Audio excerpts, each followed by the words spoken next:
Over the last few days, the international mainstream media of the world is publishing all kinds of stories about the demonetization in India, and many of them are misleading the citizens of the world by telling them the half-truth, which suits their interests. However, every citizen of the world deserves to know the reality. Not so long ago, the government of India ran a massive campaign in which they encouraged all the citizens of this country to open a bank account, and that could be done even with a zero balance. During this massive campaign, many bank accounts were opened, but still, some people didn't cooperate with the government and chose to remain unaccounted. After some time, the government of India started another campaign in which every citizen of India was encouraged to declare their undisclosed income. And not just that, the government of India even went one step ahead and promised that no questions would be asked to such depositors. As a result, many citizens went ahead and declared their undisclosed income, but many still didn't and preferred to keep their income hidden from the government. And only then, demonetization happened, which meant that all the existing 500 and 1000 rupees currency notes were no longer legal to perform any financial trade. However, they can still be deposited in the bank accounts up to a maximum of around $3,600 per individual. And if it is more, then one must produce the documents to support one's income. The idea was simple: make the life difficult for the people who are dealing in all kinds of organized crimes. Make the life difficult for the individuals who have collected massive stock of currency through bribes and corruption. Make the life difficult for those citizens who are dishonest about their income, and many of those who earn in millions but on record are still unemployed or poor. And surprisingly, that may even include majority of the unaccounted stall owners on the streets of India, or many other businesses which appear to be small but can easily humble any white-collar corporate employee in their earnings. And most importantly, by this decision, the government of India has deeply hurt the fake currency racket and has taken a great initiative to merge the parallel economy into the mainstream economy. And for all those who have earned their money in a legitimate way have a chance until 31st December to go and deposit their money in their bank accounts. By doing this, the government of India has taken a very brave decision. However, it may not be a very popular decision among the poor or uneducated section of the society, who are too unaware to understand the deep economics behind this move. They may not know that in the long run, it is good for them, as they may feel the heat in the short term. Many from the international media were only highlighting that the daily wage worker is not being able to get work for a few days, as there is shortage of cash in the market. However, the same international media forgot to highlight that the fact that the government of India was encouraging every Indian to open a bank account even with a zero balance for a long time. Even after this demonetization, the government is further going to encourage each and everyone who earn in daily or weekly wages to open bank accounts and receive their salaries in accounts and not in cash. To give you an example, let me tell you how the small wage workers can benefit by this move. To start with, their salaries will be on time, and they will be able to complain to the concerned authorities in case of non-payment by their employer. And not just that, the worker would also get the benefits of the industrial acts and will be able to have PF, Provident Fund. They will also be able to have free medical treatments from ESI, Employees State Insurance Corporation hospitals, and medical colleges.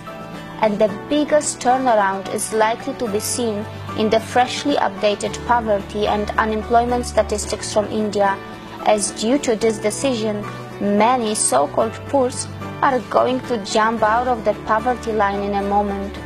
Not because they would start to earn more overnight, but just because what they earn will now be more visible to the government, and more importantly, to the international organizations who have some horribly wrong statistics of India's unemployment and poverty rate.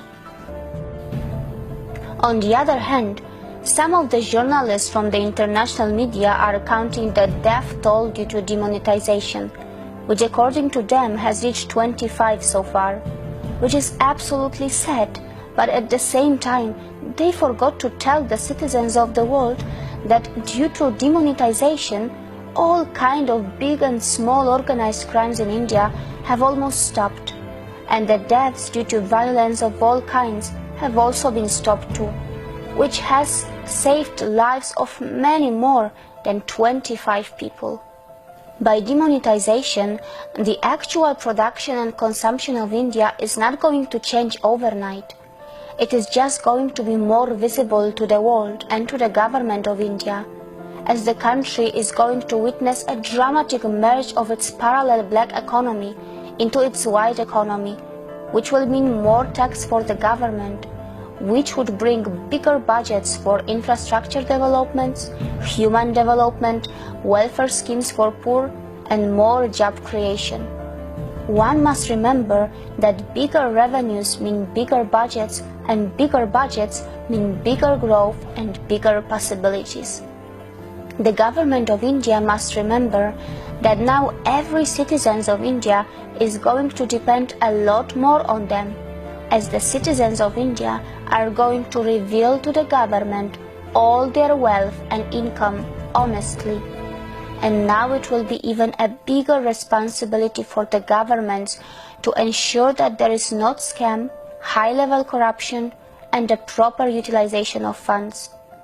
The government of India will have to have a fine balance and not over-depend on the outside financial world, must make its fundamentals even stronger to withstand the future global recessions, as the citizens of India won't be able to play their role in saving their country with the informal economy as it happened in the past. The revenue and the tax collection of the central and state governments is going to increase by this move, but that also means more responsibility for them. Because when citizens pay tax from their hard-earned money, they share their own wealth to the government, hoping that the government would honestly use it for the citizens and their country's betterment by providing them security and good quality of life.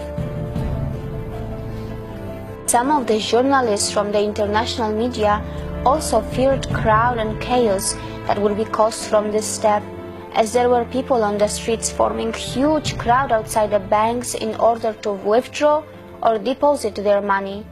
But the same international journalists forgot to remind themselves that India is a country of mega events and mega human gatherings, because the Indians are the undisputed masters in the crowd management. From the grand Kumbh festivals to the boat raids of Kerala, from the Hornbill festival of the northeast India to the Bull festival of Tamil Nadu in the south, India is the pioneer in the management of the masses since the ancient times. The mega crowd forming outside the banks and ATM machines, where the people are lining up for days to withdraw the new currency, are the great examples of the bond and cooperation between the government and its people. It shows how serious every Indian is to kill the black money, how serious a common person is to rebuild their country, how serious everyone is to involved in the nation's building. There may be some hiccups here and there, but India has proven yet again that it has the will to withstand the obstacles, If Indians can stand for hours outside a temple in a queue, the highly flexible and patient citizens of India can surely stand in queues outside the banks too. But this time for another temple, and that is the Parliament of India, which they call the Temple of India's Democracy. India has shown to the world that it will find mega solutions for its mega problems. It is ready to take mega decisions to bring mega reforms. India has shown to the world that it will pass the test of time to ensure that it is slowly but surely rebuilding and repairing itself to reclaim the glory of its ancient times. However, the real victory is not the cash that is being deposited in the banks. The real victory is not that all illegal activities and crime will be lessened. The real victory is not that the corrupt money turned into paper overnight. The real victory is not that the financial statistics of India are likely to be more transparent from now on. The real victory of the government of India is that from now on, everyone will be afraid to store big cash in their house. Everyone will think twice before asking, giving, or storing bribe or black money. And that is why this is the real victory of the people of India, because now they will remember that the new 500s or 2000s currency notes can also be discontinued anytime.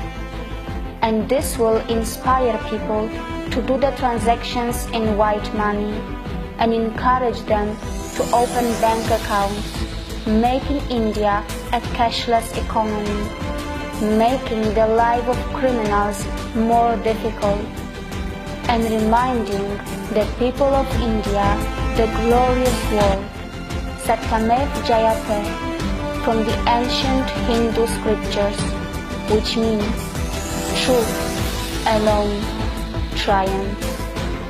See you again.